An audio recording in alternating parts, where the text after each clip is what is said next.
Na nossa aula de hoje, nós vamos falar um pouco sobre a questão dos movimentos sociais. Os objetivos dessa aprendizagem vai ser de reconhecer e identificar algumas das principais reivindicações dos movimentos sociais contemporâneos. Então vamos lá? Movimento social. O que chamamos de movimento social é um grupo de pessoas que atuam conjuntamente para a transformação de algum aspecto na sociedade.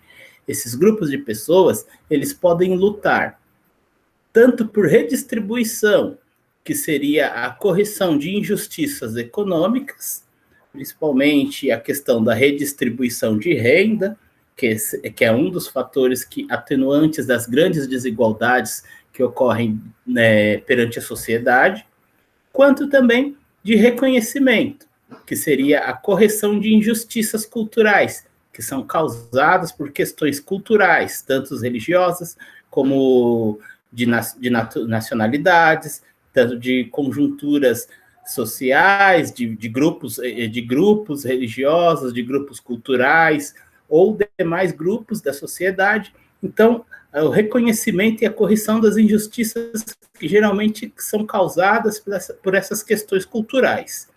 Ou também os movimentos sociais, eles podem lutar pelas duas coisas ao mesmo tempo, tanto por correções de injustiças econômicas, quanto por injustiças culturais, tudo incluído em uma única só bandeira de luta. As principais características de um movimento social, eles são, em primeiro lugar, a ideologia. A ideologia, ela é a base do pensamento que reúne os cidadãos em torno de um objetivo comum. Ou seja, é um pensamento ideológico comum que irá guiá-los na articulação desses grupos em prol do mesmo movimento. Outro ponto é a hierarquia. A hierarquia seria a organização hierárquica do movimento, ou seja, ela poderá ser tanto centralizada como descentralizada. Quando ela é uma hierarquia centralizada, ela tem a presença de um líder, ou seja, aquela pessoa que irá ser a personalificação do movimento, diferentemente do movimento descentralizado, quando ele é baseado em várias frentes de luta ao mesmo tempo, várias pessoas, várias lideranças. Dificilmente você irá identificar quem que é o líder, quem que é aquele que tem a cara do movimento. Então, resumindo, a hierarquia ela é quando um movimento ele é centralizado, quando tem a figura de um líder, ou quando ele é descentralizado, quando ele atua em várias frentes de luta. Várias pessoas elas se articulam para a movimentação do movimento perante a sociedade. E o projeto? O projeto ele é tudo o que contém tudo que contém todo ou qualquer objetivo de luta, de reivindicação desse grupo. É ele que terá os pilares que irão motivar a organização de todo o movimento. Ele vai servir de pauta para a luta e para as reivindicações perante a sociedade. Então, aí nós temos os movimentos sociais no Brasil.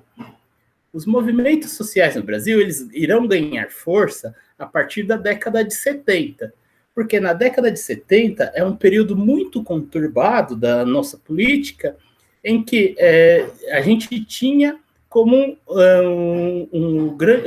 a gente tinha o regime militar como as principais lideranças políticas no Brasil. Então, para fazer frente a esse regime, surgem então os grandes movimentos sociais, principalmente a questão do movimento estudantil, que teve um grande destaque nesse período, com as várias mobilizações, teve as manifestações no Rio de Janeiro, em São Paulo, em várias partes do Brasil, eles se mobilizaram. Teve, como por exemplo, também teve já no final, né, no final dos anos 70 e início dos anos 80, as diretas já. E outra questão é o movimento dos trabalhadores, os movimentos sem terras, que é aqueles que brigavam pelas questões de terra, né? Pela redistribuição de terras, pela reforma agrária, pela distribuição daquelas terras improdutivas, para que eles possam, então, ali trabalharem nessas terras, produzirem nessas terras, torná-las produtivas.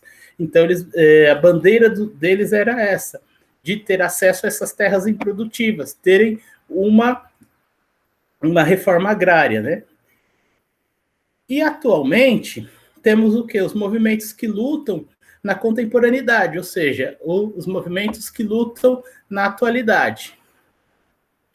Claro, existem vários movimentos que surgem muito além desses períodos, mas, porém, alguns dos movimentos que têm grande destaque atualmente, eles são esses: o movimento negro, o feminista, o LGBTQIA+, o movimento ecológico e o movimento dos trabalhadores sem teto.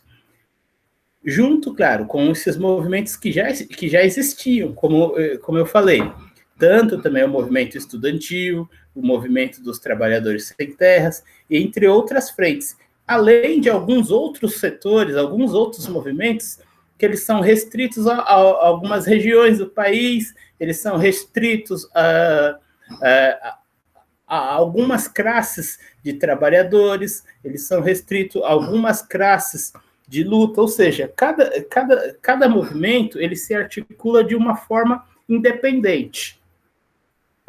Se a gente fosse aqui colocar todos os movimentos contemporâneos que temos, a nossa aula seria muito extensa. Então, resumindo, a gente colocamos aqui alguns dos principais movimentos que atuam na nossa contemporaneidade, né? Os movimentos que atuam no Brasil e também no mundo, com maior destaque nesse momento. Aí, para as próximas aulas, vamos aprofundar um pouco mais sobre cada um deles, para que a gente possa, então, trabalhar um pouco mais. Como o tema da questão dos movimentos sociais contemporâneos, eles são um pouco extensos, então vamos, então, trabalhá-los ao longo das próximas aulas, ok? Nessa aula de hoje foi apenas uma introdução sobre o tema, para que a gente já possa, então, já começar a trabalhar nas nossas atividades online, tá ok? Então, é só isso por hoje, até a próxima aula.